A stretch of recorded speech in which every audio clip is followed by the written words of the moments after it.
Now, you guys, I'm here today doing my routine of my green chlorophyll daily. I got my parsley here to cleanse my blood, my cilantro to take heavy metals out the blood, my aloe vera to soothe the inside of the system. I just picked the chickweed to help shrink tumors, aid in shrinking tumors. I have my green apple. I have my garlic. Yes, I still believe in garlic, and my ginger. Now, I was sitting here thinking, and I was saying to myself, I got something to say. Because at 23, I was bedridden. I'm now 54. I'm still here. Almost a lot of people that I knew that had cancer, Epstein-Barr virus, whatever, they're gone. Okay? So there's something that I'm doing right here. There's something that I'm doing right. Even though it came back now at 54, guess what? I got off track. Got to get back on track, emotionally, mentally, and spiritually, back on track. So in the eating habits and the thinking habits, and what I realize is we come here by ourselves with God. We leave by ourselves. So really, what other people think or say about us really doesn't matter because they're all turning to dirt. Your children, your relatives, your mate, your friends, your whatever, whomever, whatever they have to say. And from my personal observation, just to say I'm not a medical doctor, never wanted to be. I've always loved herbs, being a master herbalist, holistic practitioner, holistic doctor, which means teacher, whatever you want to call it. The point is I look to the herbs, I look to God. Am I against medical? No, but everything that they have that are drugs are from nature, and they've added chemicals to it.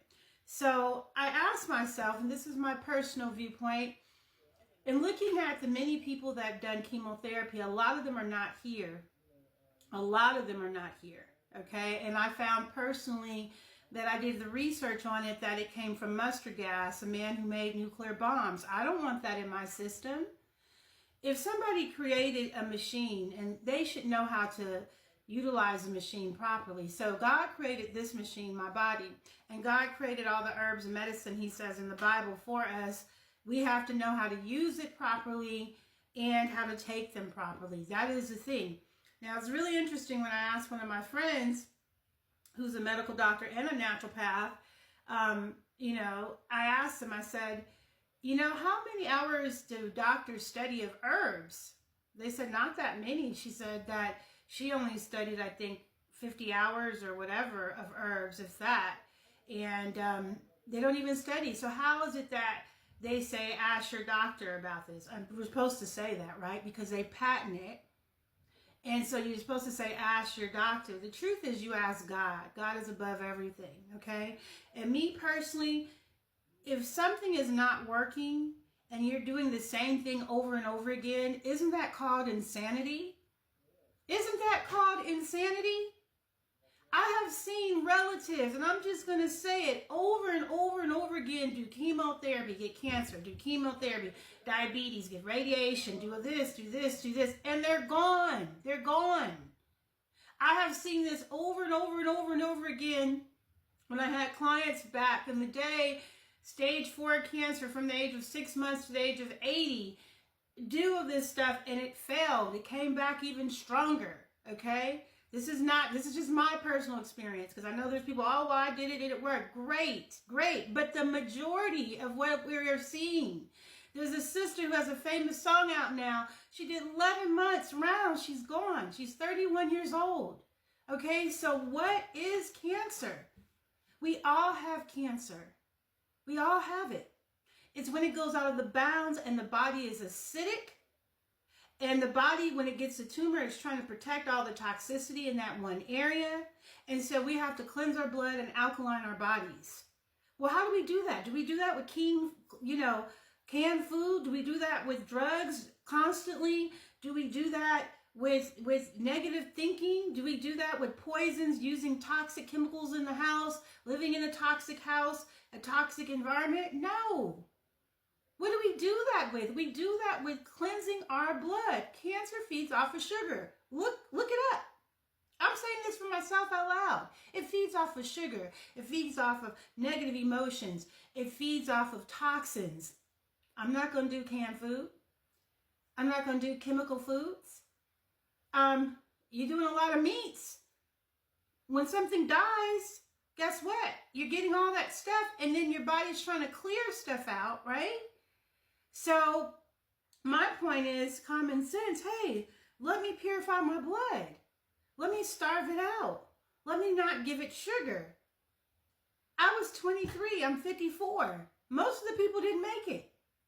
I'm thankful that I'm still here, but it's something that is happening here right now. When people ask you again how you doing, when you're detoxing and you're trying to starve out something that wants to live, and some of these parasites wrap themselves around your veins, your body, and causing pain and inflammation, it is not easy to get rid of them. In fact, I asked my husband, are they controlling the world? The parasites? The cancer?